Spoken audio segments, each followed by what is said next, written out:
Okay, so I hope I'm audible. Yeah. So yesterday we saw about, before the author is about to reveal the secret of how to change our beliefs, the author asked us to, you know, uh, first understand how the beliefs are and why we should change. Then only we can actually uh,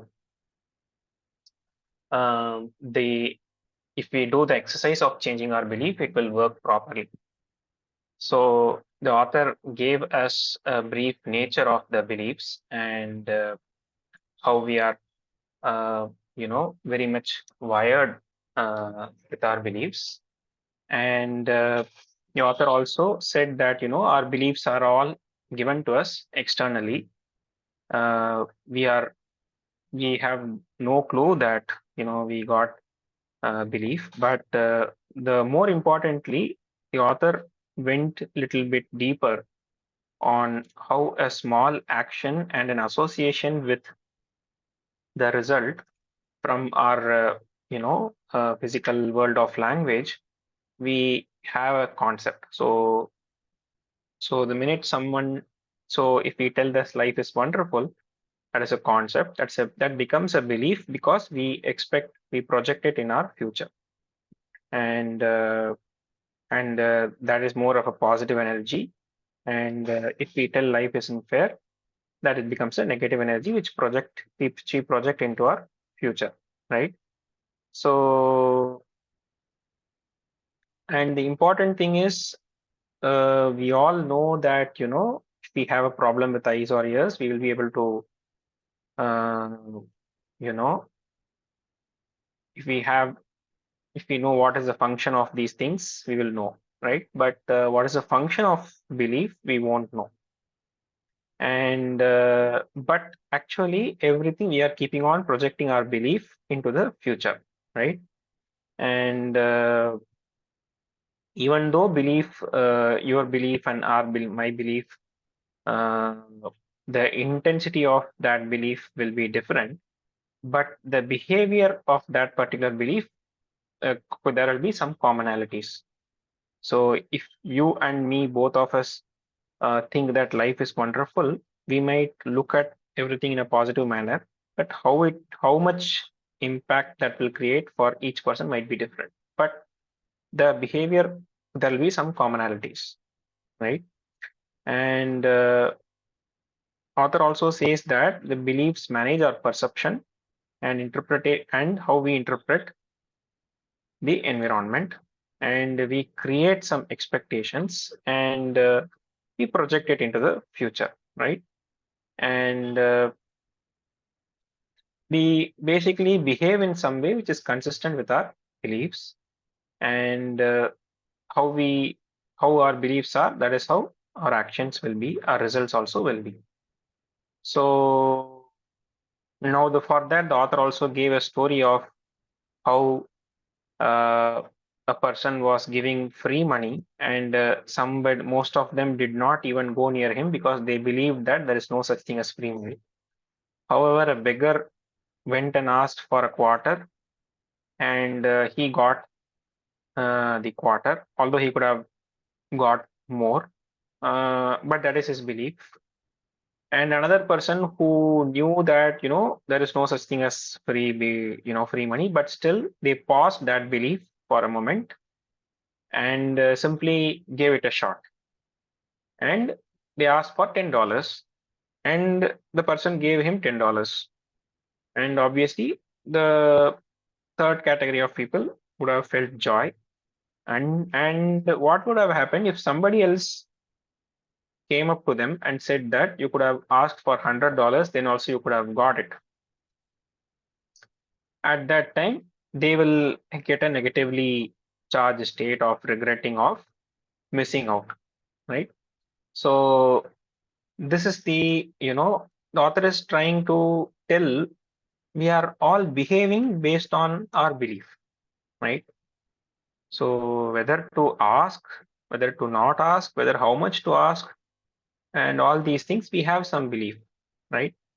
But what is the truth here? The truth is that you could have asked, the guy was ready to give the money, and the guy is, in our case, it is the environment, right? And if you are open, you will be able to, just like how the third set of people who paused their belief and they were open to that particular experience, they were actually able to acquire that information, right? And number two is, you know we have a belief, but that is actually a limited version, right? We thought that there is no such thing as free money, but there is actually in this case. And the third one, author is telling that, if you if you are if you are if your expectations are fulfilled, you will always be satisfied. And the fourth one is that, if you are, obviously, if you are having some belief, then you are actually not working in direction relative to the environmental conditions, because your beliefs are representing a limited version, right? So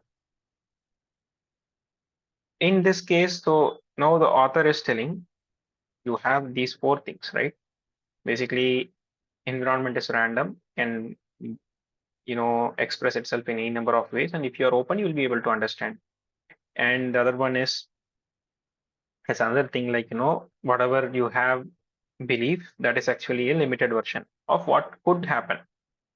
And the third one is, if you don't have any belief, your expectations will not be there, so now you'll be always in a perpetual state of satisfaction. The fourth one, if you have rigid belief and it doesn't work well, then it means it will not work well with the environmental conditions. And what is the truth? The author is telling us whatever works for you, that is how it is, right? And if you how you behave, there will be some impact. And what is that? Basically, that is how you will perceive the information. That is how you will take decision based on your belief or not. That is how you will expect also. That is how you will you'll take the action also. That is how you will feel when the result comes, right? So if you are very open, there will be perfectly harmony. If you are not open, there will be a state of dissatisfaction. So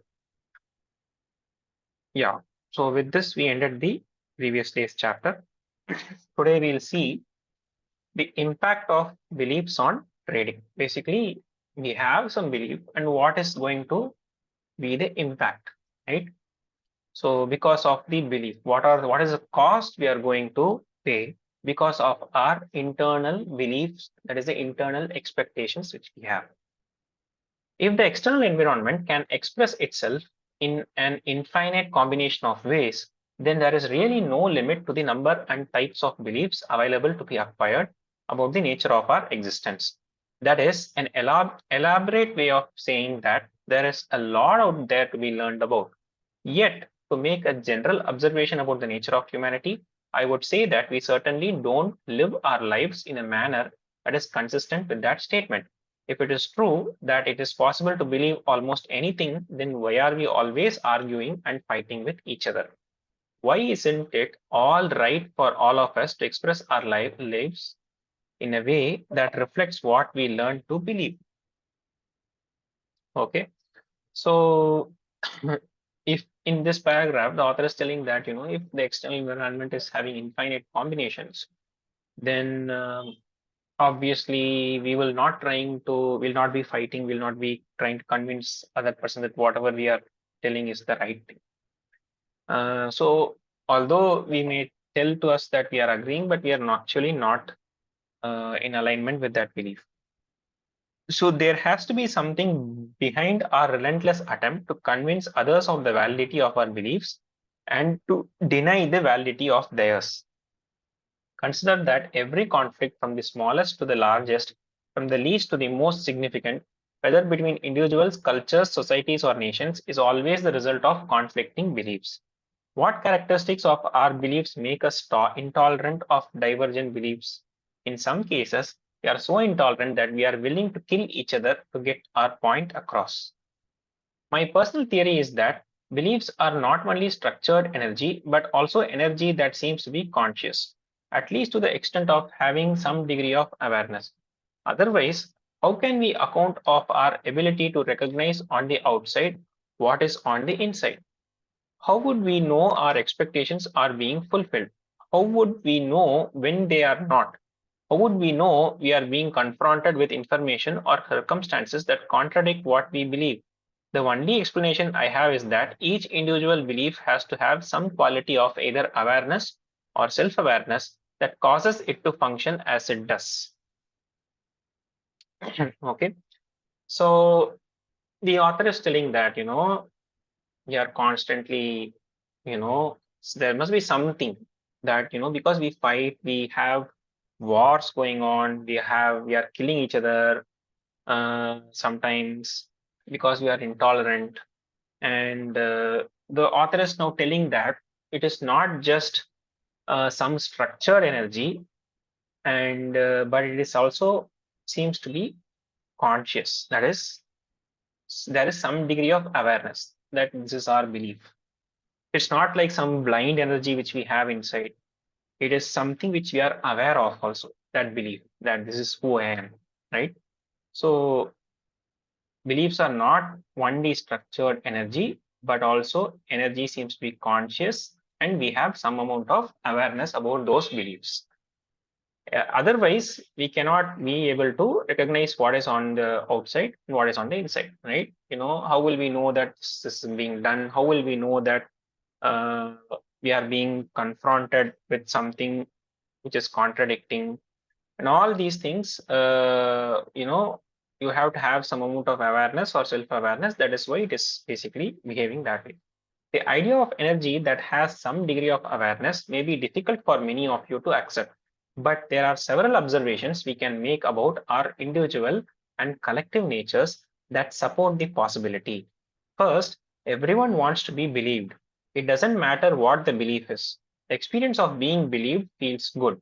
I think these positive feelings are universal, meaning that they apply to everyone. Conversely, no one likes to be disbelieved. It doesn't feel good. If I said, I don't believe you, the negative feeling that would resonate throughout your body and mind is also universal. By the same token, none of us likes to have our beliefs challenged. The challenge feels like an attack. Everyone, regardless of the belief, seems to respond in the same way. The typical response is to argue, defend ourselves, and depending on the situation, attack back. Okay. So, uh, what is it you are telling is that, we are aware and but we don't want to accept it. And we all want to be believed. So we all want others to believe us. Whatever we tell, we want others to tell, yes, you are right. And if someone says that, no, I don't believe you, we immediately have a negative energy. And not only that, we don't want our belief to be questioned. So, so what happens is that, because of this, we immediately want to argue, we immediately want to defend, we immediately want to attack. Okay. So when expressing ourselves, we seem to like being listened to. If we sense our audience is not paying attention, how does it feel? Not good. Again, I think this response is universal. Conversely, why is it so difficult to be a good listener? Because to be a good listener, we actually have to listen without thinking about how we are going to express ourselves the moment we can either politely or rudely interrupt the person who is speaking. What is the compelling force behind our inability to listen without waiting to interrupt?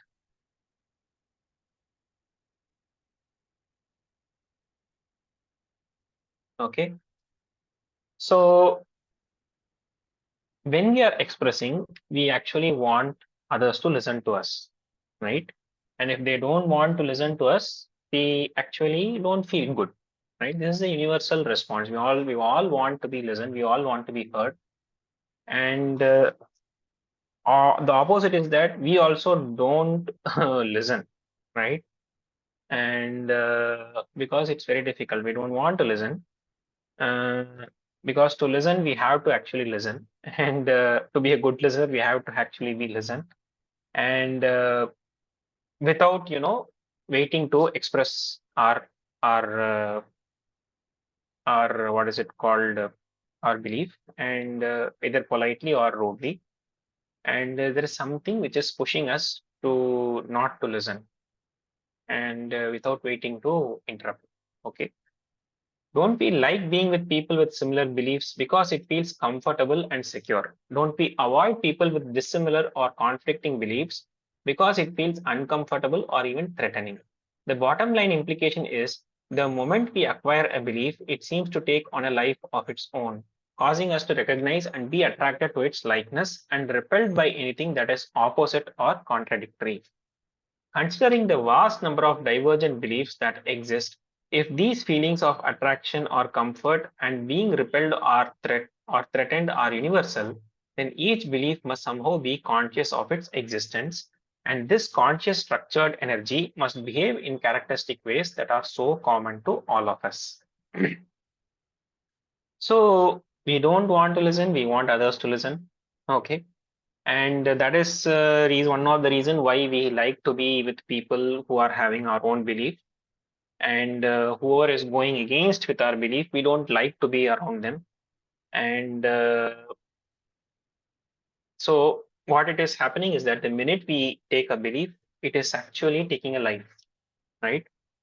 And because of that belief, we are also attracted to some people who are all believing the same thing, and obviously we're attracting the same belief people also to us, and anything that is opposite we are repelling them, and they also repel us. So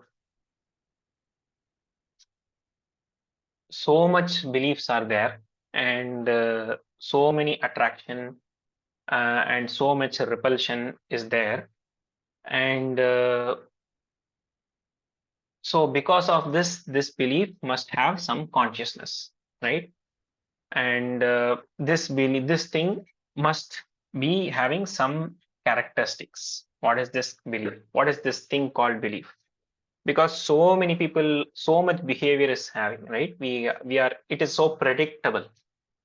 So there is something which is core to a belief, right? So what is the core of a belief? What is the primary characteristics of a belief? So that is what author is trying to tell. So in the previous chapter, the author said what beliefs are, and here he's telling what is the fundamental behavior, core characteristics of a belief. And it's very important in the, because unless we accept and act, unless we take time to you know put full this information into us, it will be difficult for us to do the exercise which he's going to tell in the 11th chapter, last chapter, to undo the belief so that we can trade in the zone. So let's see what are the primary characteristics of a belief. There are three basic characteristics you need to understand in order to effectively install the 5 fundamental truths about trading at a functional level in your mental environment. Beliefs seem to take on a life on their own and therefore resist any force that would alter their present form. All active beliefs demand expression. Beliefs keep on working regardless of whether or not we are consciously aware of their existence in our mental environment. So this is the three fundamental primary characteristics of a belief. So what is the first thing? Basically, beliefs have some life on their own, and anything which any other belief which will try to change it, it will try to resist. That is the first thing. We don't want to change our beliefs. Number two, if we are having some belief which is very active, it demands expression. It needs to be voiced out. We cannot stop ourselves from not expressing. We want to blurt it out to the entire world. The third, and it could be like, it need not be from the physical in a verbal way. It could be the way we dress. It could be the way we, you know, portray ourselves also. Third one, beliefs keep on working regardless of whether or not we are consciously aware of their existence in our mental environment. Whether we are, aware of it or not, beliefs keep on working. Okay. So the first one, beliefs resist any force that would alter their present form. We may not understand the underlying dynamics of how beliefs maintain their structural integrity, but we can observe that they do so even in the face of extreme pressure or force. Okay. Throughout human history, there are many examples of people whose belief in some issue or cause was so powerful that they chose to endure indignities, torture, and death rather than express themselves in a way that violated their beliefs. This is certainly a demonstration of just how powerful beliefs can be and the degree to which they can resist any attempt to be altered or violated in the slightest way. Beliefs seem to be composed of a type of energy or force that naturally resists any other force that would cause them to exist in any form other than their present form. Does this mean that they cannot be altered? Absolutely not. It just means that we have to understand how to work with them. Beliefs can be altered, but not in the way that most people may think. I believe that once a belief has been formed, it cannot be destroyed. In other words, there is nothing we can do that would cause one or more of our beliefs to cease to exist or to evaporate as if they never existed at all. This assertion is founded in a basic law of physics. According to Albert Einstein and others in the scientific community, energy can neither be created nor be destroyed. It can only be transformed. If beliefs are energy, structured and conscious energy that is aware of its existence, then the same principle of physics can be applied to beliefs, meaning if we try to eradicate them, it is not going to work. So it's a wonderful thing which the author is telling here. Yeah, the basic first primary characteristic of the belief is that you try to do alter it, it will resist. That is number one. And we have seen in the history that people have are ready to put them into torture and pain rather than change their belief. And so there is some amount of energy there which is resisting to change their existence. And does not mean that it cannot be changed. It can be changed, but it cannot be destroyed. So just like how the Newton's law of physics says that energy can neither be created nor be destroyed, belief also is actually a structured conscious energy, is aware of its existence. Okay, so if you try to delete that belief, it's not possible. Okay. If you knew someone or something was trying to destroy you, how would you respond? You would defend yourself, fight back, and possibly become even stronger than you were before you knew of the threat. Each individual belief is a component of what we consider to be our identity. Isn't it reasonable to expect that, if threatened, each individual belief would respond in a way that was consistent with how all the parts respond collectively? Okay. So obviously, if someone wants to destroy you, we will simply fight back, right? And we'll become even stronger. So similarly, the belief is actually part of our identity. So obviously, we are, if our belief is being threatened, we will fight back, right? And just the same way, how if we are being threatened to destroy ourselves, even if someone tries to destroy our belief, we will try to fight back because that is part of our identity. The same principle holds true if we try to act as if a particularly troublesome belief does not exist. If you woke up one morning and everyone you knew ignored you and acted as if you did not exist, how would you respond? It probably wouldn't be long before you grabbed someone and got right in their face to try to force them to acknowledge you. Again, If purposely ignored, each individual belief will act in this very same way. It will find a way to force its presence into our conscious thought process or behavior. Okay. So just like how we don't like our beliefs to be attacked, our beliefs to be, questioned because that is part of our identity.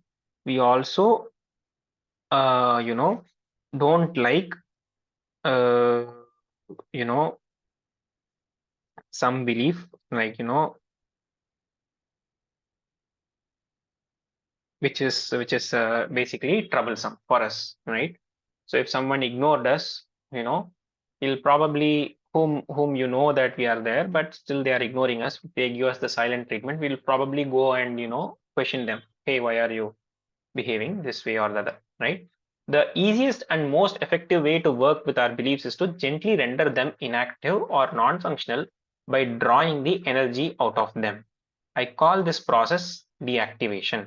After deactivation, the original structure of the belief remains intact, so technically it hasn't changed. The difference is that belief no longer has any energy. Without energy, it doesn't have the potential to act as a force on our perception or information or on our behavior. So the author is telling that you don't have to, you know, uh, erase that belief. You just have to make it little bit, inactive or non-functional. Okay, so that he calls it as deactivation. Okay, so even after deactivation, that belief is there. Okay, but there is no energy. There's a structure inside. No, you have some belief. Okay, you know that someone is you avoiding you, and you know that you are not uh, invisible. You know that he's purposely doing. You will basically remove the energy so that you don't go to him and tell that hey, um, why are you avoiding me or something like that, right? So without that energy, it doesn't have the potential to act as a force on our perception of information or on our behavior. Okay, so that force won't be there because you have basically removed the energy from your belief. So you won't go and do anything. You basically, you know you take it lightly, right? Here is a personal illustration. As a young child, I was taught to believe in both Santa Claus and the Tooth Fairy. In my mental system, both of these are perfect examples of what are now inactive, non-functional beliefs. However, even though they are inactive, they still exist in my mental system. Only now they exist as concepts with no energy. If you recall from the last chapter, I defined beliefs as a combination of sensory experience and words that form an energized concept. The energy can be drawn out of the concept, but the concept itself remains intact in its original form. However, without energy, it no longer has the potential to act on my perception of information or on my behavior. So the author is also telling that, as a childhood, he was taught about, Santa Claus and Tooth Fairy. And but now, although there is some concept, he understood what the Santa Claus and Tooth Fairy are, but he doesn't basically act based on those beliefs, and those are all non-functional because you're not doing anything. There's no function, but it is still there in his mind, right? So in the previous chapter, he would have said about the life is wonderful, life isn't fair, two statements where he will tell those are some energized concepts and you act based on those sentence. If you that is having a positive energy, life is wonderful. The negative energy is life isn't fair. And if you act based on that, basically your perception will be of life will be different. So here, no, the author is telling that he's just asking you to remove that particular energy from those particular statements, right? So then what will happen? You will not perceive based on that particular energy. Okay. So as I am sitting here typing into my computer, if someone came up to me and said that Santa Claus was at the door, how do you think I would define and interpret this information? I would treat it as being irrelevant or a joke, of course. However, if I were 5 years old and my mother told me that Santa Claus was at that front door, her words would have instantly tapped me into a huge reservoir of positively charged energy that would have compelled me to jump up and run to the front door as far as I could. Nothing would have been able to stop me. I would have overcome any obstacle in my path. At some point, my parents told me Santa Claus did not exist. Of course, my first reaction was disbelief. I did not believe them, nor did I want to believe them. Eventually, they convinced me. However, the process of convincing me did not destroy my belief in Santa Claus or cause it to not exist any longer. It just took all the energy out of the belief. The belief was transformed into a non functional, inactive concept about how the world works. I am not sure where all that energy went, but I know that some of it was transferred to a belief that Santa Claus doesn't exist. Now I have two contradictory distinctions about the nature of the world that exist in my mental system. One, Santa exists, two, Santa does not exist. The difference between them is in the amount of energy they contain. The first has virtually no energy, the second has energy. So, from a functional perspective, there is no contradiction or conflict. Okay. So, the author is telling that, about if someone comes and tells to him that, there is Santa Claus at the door, he will be basically, he will think of it as a joke. But if he had been, at 5 years old, he would have quickly jumped towards the door, running towards the door to see him, right? So, but after a particular point of time, his parents probably convinced him that, that is a lie. And but now he has two beliefs. One is the Santa Claus doesn't exist, other one is Santa Claus exists. Just that he removed the energy from the first one, where his belief is that Santa Claus exists, and he basically put that energy to the Santa Claus doesn't exist. I propose that if it is possible to render one belief inactive, then it is possible to deactivate any belief, despite the fact that all beliefs seem to resist any force that would alter their present form. The secret to effectively changing our belief is in understanding and consequently believing that we really are not changing our beliefs. We are simply transferring energy from one concept to another concept, one that we find more useful in helping us to fulfill our desires or achieve our goals. Okay. So the author is telling that if we can make one belief inactive and the other belief active, uh, it is possible to do that for any beliefs. And in spite of the fact that each belief will try to resist, right? And what is the secret, right? Uh, is basically believing that we really are not changing our beliefs. Okay. We are just transferring the energy from one concept to the other concept. And we basically tell that, this particular belief is more helpful for us to achieve our goals rather than that particular belief. So in this case, one is the Santa does not exist and one is the Santa exists. So the author basically transferred his energy from the Santa exists to the Santa does not exist because he convinced himself that that would be more helpful to him instead of thinking that Santa is existing. So this is the crux of this particular first point. Belief resists any force, and obviously how you can basically overcome the resistance is by convincing yourself that the other belief is going to be more helpful. Okay. All active beliefs demand expression. Beliefs fall into two basic categories, active and inactive. The distinction between the two is simple. Active beliefs are energized. They have enough energy to act as a force on our perception of information and on our behavior. An inactive belief is just the opposite.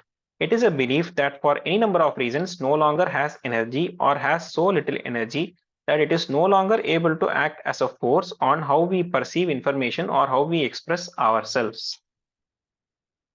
When I say that all active beliefs demand expression, I don't mean to imply that every belief in our mental environment is demanding to express itself simultaneously. For example, if I ask you to think about what is wrong with the world today, the word wrong would bring to your mind, ideas about the nature of the world that reflect what you believe to be troubling or disturbing. Unless, of course, there is nothing about the state of the world you find troubling. The point is, there is something you do believe is wrong. You were not necessarily thinking about those before I asked the question, but the moment I did, these beliefs, immediately it came to your forefront. Basically, they are asking to be heard. Okay, so the author is telling that we have some belief and they're all craving to be expressed, right? And but how they are expressing, right? So one is the active belief, right? What is the active beliefs? They are very energized, and it is there. It is like immediately it comes into it is present in our brain. Very it is ready. It's like a force. Basically, it will have an impact on how we are perceiving the information. Say, for example, if we strongly believe that this particular guy is bad or good or something, the minute we see him, we immediately, come to a conclusion that he is bad and or good, whatever, right? Now, there is one more type of belief, which is the inactive, right? And what is that? Basically, it is there, but it is no longer having energy, right? So there is no energy. Basically, just the previous thing, how we can have two beliefs. You can believe two things, but you will act only on one particular belief because you know that is good for you, right? And now the author is telling that, all active beliefs demand expression doesn't mean that, every belief is coming at the simultaneous time, right? So, but when when he asks us to tell that about the word wrong, we immediately certain things come to our mind where we think that these are all the things which are wrong in this world, right? So at that particular time, those beliefs are asking to be heard. Okay. I say that beliefs demand to be expressed because once something causes us to tap into our beliefs, it seems as if we cannot stop the flood of energy that is released. Okay. This is especially true of emotionally sensitive issues or beliefs we feel particularly passionate about. Okay. Uh, you might ask, why would I want to hold back expressing my beliefs? There could be several reasons. Consider a scenario in which you are interacting with someone in a superior position to you at work, and this person is saying something that you completely disagree with or even find utterly absurd. Will you express your truth or hold back? That will depend on the beliefs you have about what is proper in such a situation. If your beliefs dictate that speaking up would be inappropriate, and those beliefs have more energy than the ones that are being contradicted, then you'll probably hold back and not argue openly. Okay. Um there are different types of beliefs which we have. So, and so assume we have some beliefs and our boss is contradicting us. We can, we might fight back or we might keep mum. Basically, whichever is stronger. If we have a belief that we should keep mum and that is good for us and we believe that is the better belief, we'll keep mum. Or if we believe that, I have to I have to make this guy understand, you will fight back. So whichever is stronger in your mind, that will only express itself. So all active beliefs demand expression, but whichever is powerful, which basically express more. You might be looking at this person and nodding your head in agreement, but is your mind in agreement? More to the point, is your mind silent? Absolutely not. Your position on the issues being presented are effectively countering each point the boss is making. In other words, your beliefs are still demanding expression, but they aren't being expressed externally because other beliefs are acting as a counteracting force. However, they will soon find a way to get out one day. As soon as you are out of the situation, you will probably find a way to unload or even spew out your side of the argument. You will probably describe what you had to endure to anyone you think will lend a sympathetic ear. This is an example of how our beliefs demand to be expressed when they are in conflict with the external environment. But what happens when one or more of our beliefs are in conflict with our intents, goals, dreams, wants, or desires? The implications of such a conflict can have a profound effect on our trading. As we have already learned, beliefs create distinctions in how the external environment can express itself. Distinctions, by definitions, are boundaries. Human consciousness, on the other hand, seems to be larger than the sum total of everything we have learned to believe. This larger than quality of human consciousness gives us the ability to think in any direction we choose, either inside or outside of our boundaries imposed by our beliefs. Thinking outside of the boundaries of our beliefs is commonly referred to as creative thinking. When we purposely choose to question a belief and sincerely desire an answer, we make our minds available to receive a brilliant idea, inspiration, or solution to the issue at hand. Okay, something very philosophical. It's going a little bit deeper.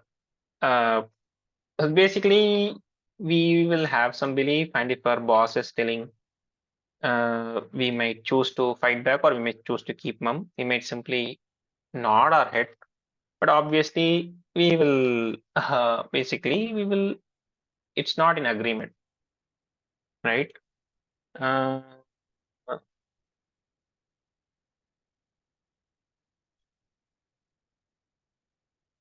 so, what will happen is you will simply try to get out. Not only that, you will, the minute you get out, you immediately want to tell that, you want to unload, you want to tell to someone like how this person, this boss was so horrible, I had to endure, I had to listen to all his nonsense. Basically, if you get someone who can listen, you immediately want to unload everything, right? So, but what is happening, this is like, uh, this is how our beliefs are expressing, but the important thing here is some of our beliefs are in conflict with what we want to achieve, right? So you have some belief, you have something, but what is happening? You have some goal also.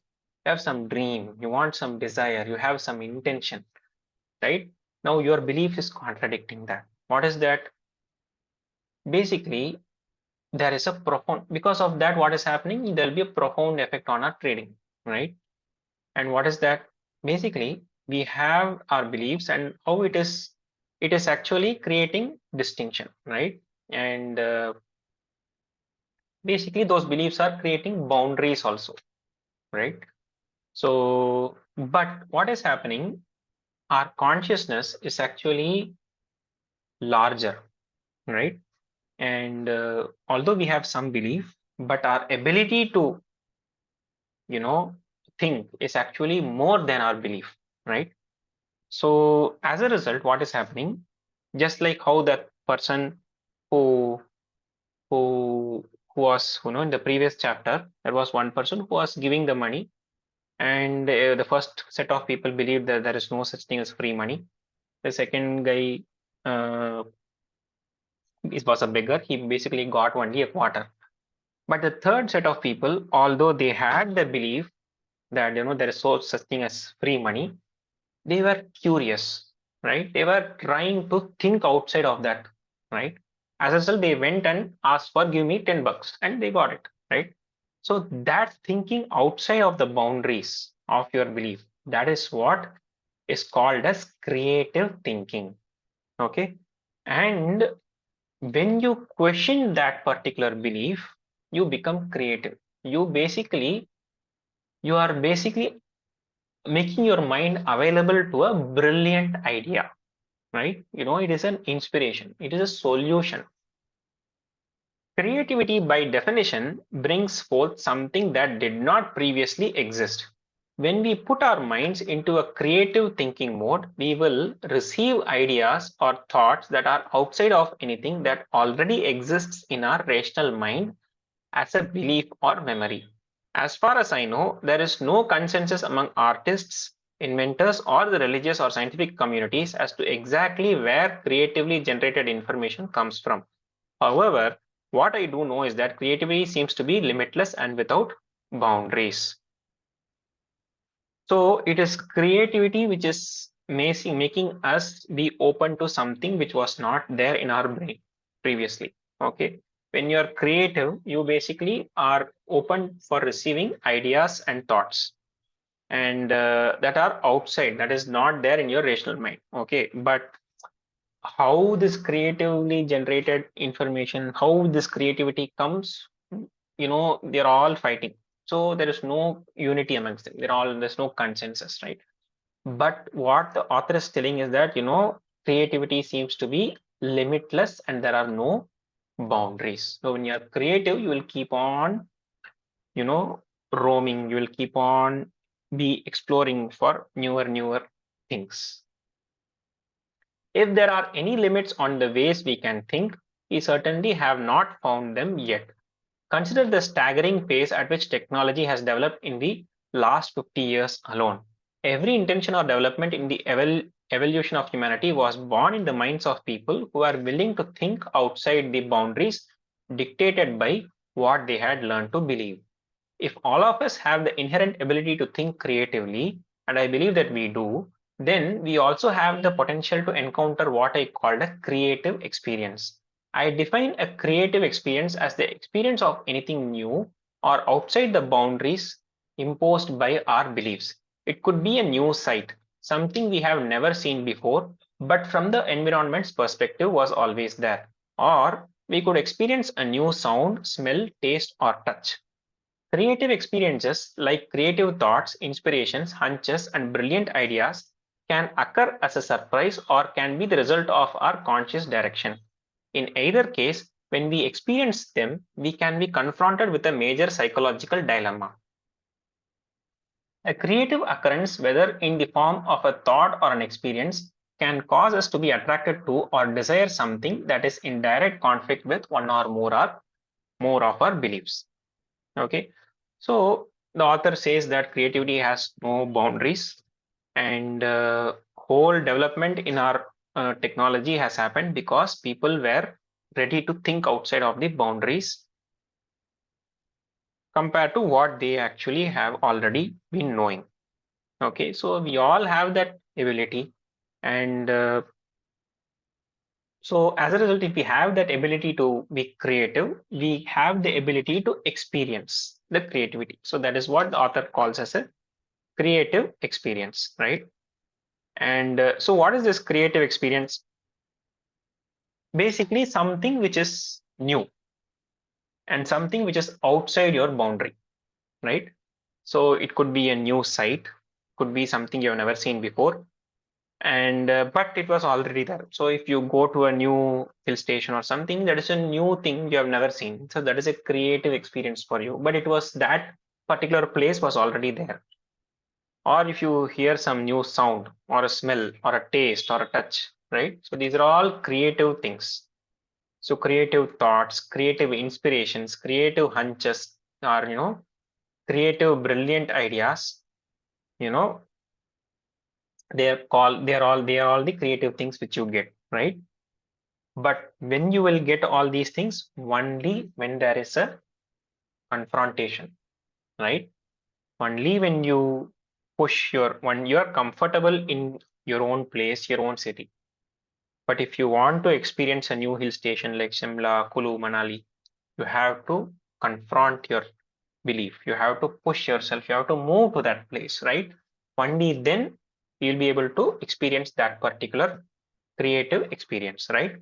So that is what the author is telling. A creative occurrence, whether in the form of a thought or an experience, can cause us to be attracted to or desire something that is in direct conflict with one or more of our beliefs. Okay. So basically, because of that creativity only, we will be attracted to confront our beliefs. To illustrate the point, let us return to the example of the boy and the dog. Recall that the boy has had several painful experiences with the dogs. The first experience was real from the environment's perspective. Others, however, were the result of how his mind processed information based on the operation of the association and pain avoidance mechanisms.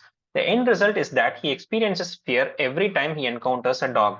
Let us suppose that the boy was a toddler when he had his first negatively charged experience. As he grows up and begins associating specific words and concepts with his memories, he will form a belief about the nature of dogs.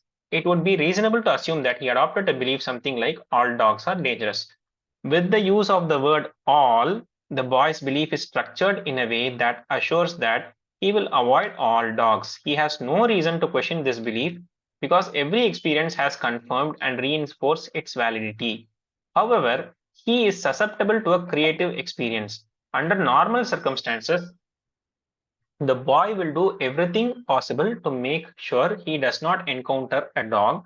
But what if something unexpected and unintended occurs? Okay, just a minute.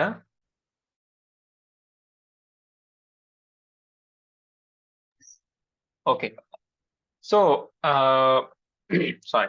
So the author is trying to tell the you know story of the dog because the of the belief that all dogs are dangerous. He has basically he is now avoiding the creative experience, right? Okay. Uh, so because of this, he's avoiding a new experience of encountering a well fantastic dog. Suppose the boy is walking with his parents and as a result feels safe and protected. Now suppose he and his parents come to a blind corner and cannot see what is there on the other side. They encounter a scene which several children of about the same age as the boy are playing with some dogs, and furthermore, they are obviously having a great deal of fun. This is a creative experience. The boy is confronted with indisputable information that what he believes about the nature of dogs is not true. What happens now? First, the experience was not at the boy's conscious direction. He did not make a decision to willingly expose himself to information that contradicted what he believed to be true. We might call this an inadvertent creative experience because the external environment forced him to confront other possibilities that he didn't believe existed. Second, the experience of seeing other children playing with the dogs and not getting hurt will throw his mind into a state of confusion. After the confusion wears off, meaning as he begins to accept the possibility that not all dogs are dangerous, several scenarios are possible. Okay, so now assume that the dog is, sorry, the boy is looking, you know, made to look at a place where other boys are playing and having fun. So actually, it was not like he was consciously put into that. He did not even want to look at those things. He was forced to look at those things, just randomly, right? And what is happening? Others are all playing and they are not getting hurt. Now there is a confusion, right? How can that happen? Because uh, he was thinking that all dogs are dangerous, but he's now confused. But then now he starts to understand that it is not all dogs are dangerous, right? Several scenarios are possible. Seeing other children his own age having great playtime playing with the dogs could cause the boy to decide that he wants to be like the other children and have fun with dogs too. If that is the case, this inadvertent creative encounter has caused him to become attracted to express himself in a way that he formerly did not believe was possible.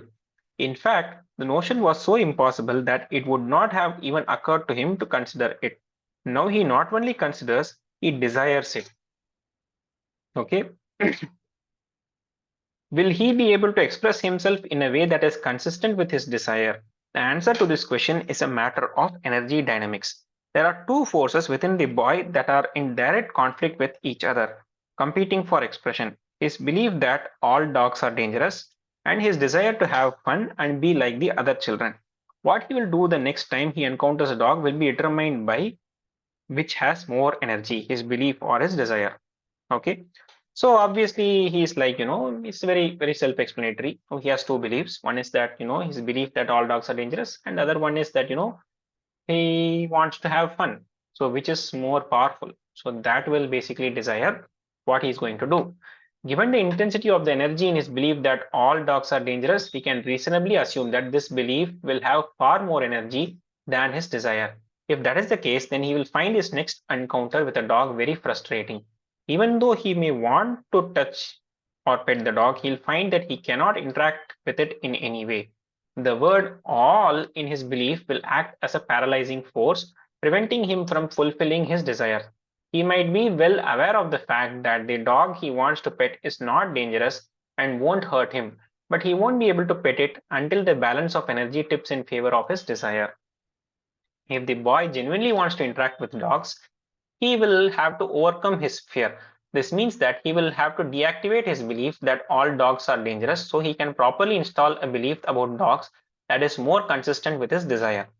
We know that dogs can express themselves in a wide range of ways, from loving and gentle to mean and nasty.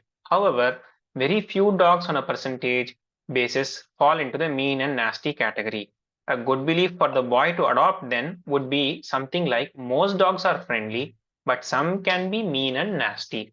This belief would allow him to learn to recognize characteristics and behavior patterns that will tell him which dogs he can play with and which ones to avoid.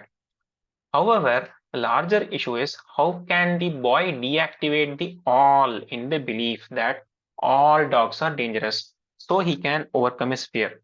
Remember that all beliefs naturally resist any force that would alter their present form, but as I indicated above, the appropriate approach is not to try to alter the belief, but rather to draw the energy out of it and channel that energy into another belief that is better suited to our purposes. To deactivate the concept the word all represents, the boy will have to create a positively charged experience with the dog. At some point, he will have to step through his fear and touch one. So the author is now telling that, if he has to interact with the dogs, obviously he has to deactivate the belief that all dogs are dangerous, right? Not only that, uh, he also there are generally most of them are friendly, but some can be mean and nasty. So you have to basically learn which will to play, which dogs to play, and which to avoid. Okay, and not only that, the bigger problem is how will you know, change the belief that all in his statement, all dogs are dangerous, right? Because that is a core belief, and if you try to change it, it will resist, right?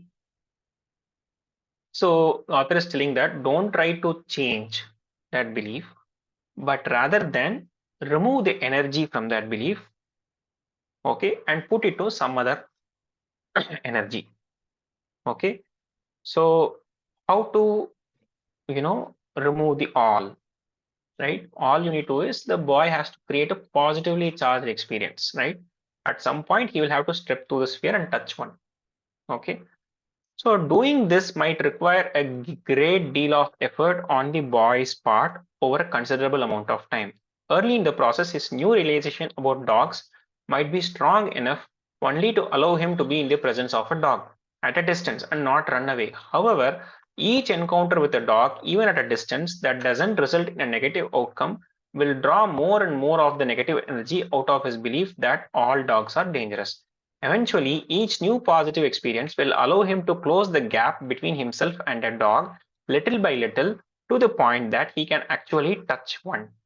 From an energy dynamics perspective, he will be able to touch a dog when his desire to do is at least 1 degree greater than in intensity than his belief that all dogs are dangerous. The moment he actually does touch a dog, it will have the effect of drawing most of the remaining negative energy out of the all concept and transfer it to a belief that reflects his new experience. Okay, I think it is becoming big. What we will do, we will end here. Right?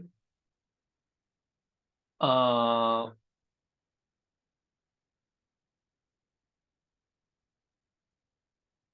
so basically here, right? So to remove that, to modify that energy from the all hardcore core stronger belief, author is telling that you have to, it takes a lot of effort, okay, and it takes a lot of time also, okay.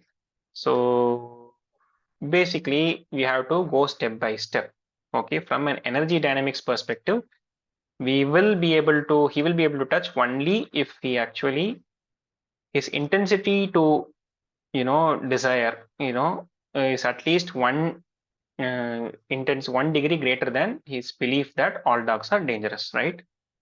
So, and when he touches the dog, it will have the effect of drawing remaining energy from the all concept. So once he touches, obviously at that particular top time, that belief will stop having that energy, and he will start accepting that he can have good time with the dogs, right? So with this, we'll end today's session. So we had a, the author says that, our beliefs are having some consciousness and awareness. And we immediately, first thing is we want to resist because we don't want to listen. And, how you cannot basically kill them, you basically make them inactive. And how you can have two beliefs, but you will act based on one particular belief, which gives you the which is making you more helpful. And similarly, all beliefs are actually acting for expression. So, and to be able to think outside of the boundary, that is what the author calls as creatively thinking. And when we creatively think outside of the boundary, we actually encounter what is called as a creative experience. And that is what, and how to do it, that is going to take some time, and that is going to take some effort, right? Think out of the box. And when you do that, that is when the belief, stronger belief which you earlier had, will become inactive. Okay. So with this, we will end today's session. We will continue the remaining part of this particular chapter tomorrow. Okay. So thank you guys for you know joining this session. Much appreciated. Uh, I hope it was useful. Thank you. We'll definitely have continue this session tomorrow, and hopefully we'll learn the techniques of how to modify our belief in the forthcoming sessions. Thanks a lot. Bye bye. Good night.